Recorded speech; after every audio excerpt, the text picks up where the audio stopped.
Bismillahirrahmanirrahim. Assalamualaikum warahmatullahi wabarakatuh. Hi everyone.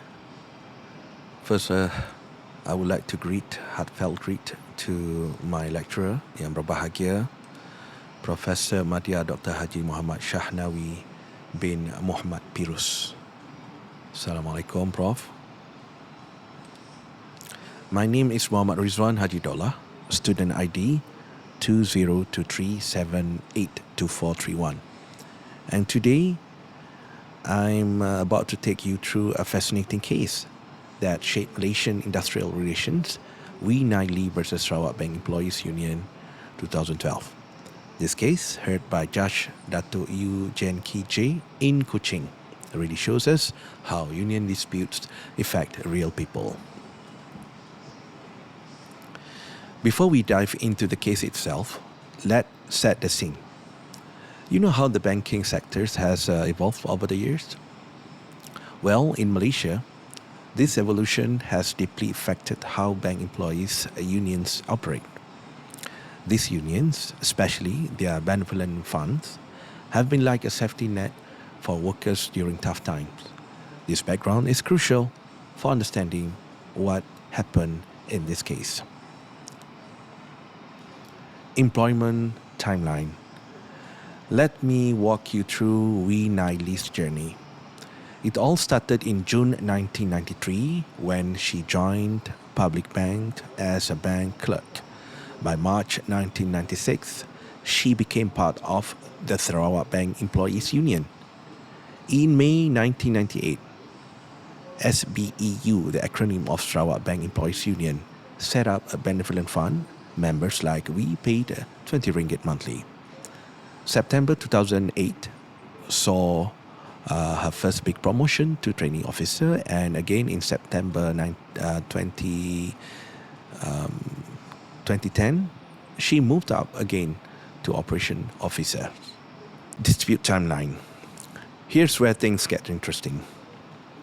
On December 2010, we asked for her money back, around 2,110.30 cents ringgit, okay, from the benevolent fund. October 2011, when that didn't work out, she requested arbitration. On November 2011, still no resolution, and now she took it to the small claims court. Now let's see to the rules of a benevolent fund. Okay, the fund had some clear rules about withdrawals. You could get your money if you retired, got promoted outside SBU coverage, left for another job, or if your family needed to claim after your passing. Now, the big question was, did Wee's promotion to officer category qualify? This seemingly simple question would spark quite a debate. Legal framework. Let's look at the legal pieces of this puzzle. The Court Trade Unions Act covered how dispute should be handled. Small Claims Court Rules 1980 set out who could hear what cases. And the Industrial Relations Act had something to say about who had authority here. Critical issues. Three main questions needed answers. 1. Could the Small Claims Court even handle this case? 2. What about Rule 26 of SBEU? Did everyone follow the proper steps? And number 3, how do we make sense of all these different laws working together? Court's analysis, jurisdiction. The court had to tackle a tricky question. Who claims under 5,000 ringgit be heard in small claims court? They needed to make sure their interpretation made sense with both the Trade Unions Act and court rules. It's like putting puzzle together where all pieces needed to fit perfectly. Court's analysis, arbitration. Here's where timing became crucial. The Trade Unions Act gave 40 days for action, but delays happen. Think of it like missing a deadline of work. It can change everything.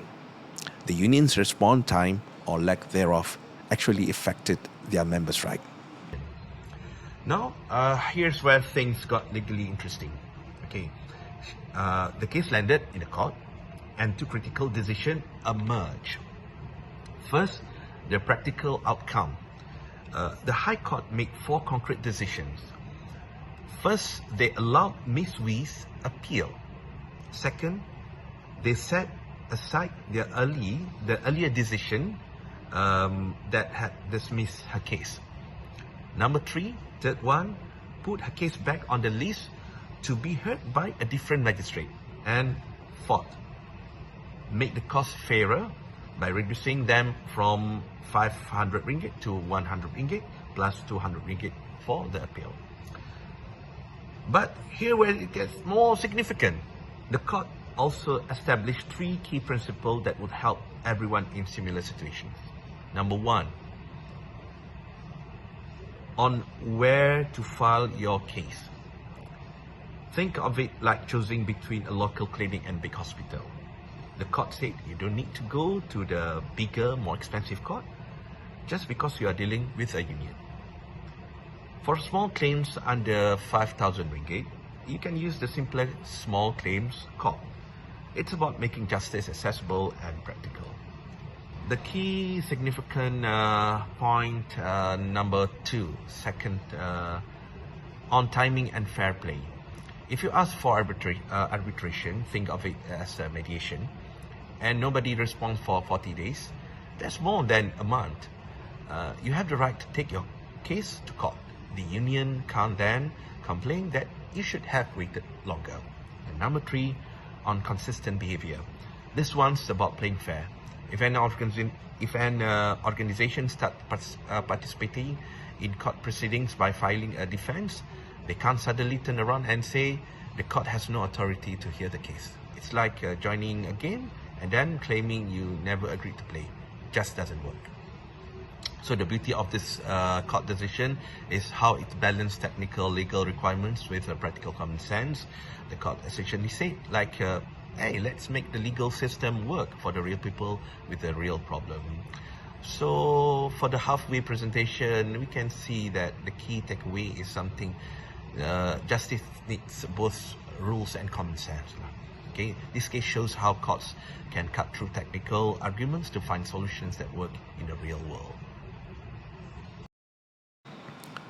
Significant and research findings. The research really backs up what we see in this case. Data shows that union strength and leadership make a huge difference. We're talking about a correlation of 0.653 here. It's like a sports team. Good leadership and communication usually mean better results. Critical success factors. What makes a union effective? It's pretty straightforward. Clear communication, like keeping members in the loop, being there when members need you, having solid structure, making decisions that everyone can understand. Contemporary applications. Today's unions need strong leaders who can stand up for their members, the power to protect members' interests, a good relationship with management. That's 3 traits that unions need now. Implication and recommendations. So what we have learned, unions need crystal clear procedures. Members' rights need better protection, and we need better ways to handle dispute. Best practice, of course, document is everything. Set clear deadlines and keep those communication lines open. Something to ponder. Question for open discussion. Let's think about number 1, how does this case change how unions work today? Number 2, what could make dispute resolution better? And number 3, how do we better protect members' rights? And last one, number 4, where should courts fit in all this? Thank you. I end my slide with a list of reference. Okay, and thanks again to Prof. Sean, and thank you everyone. Assalamualaikum.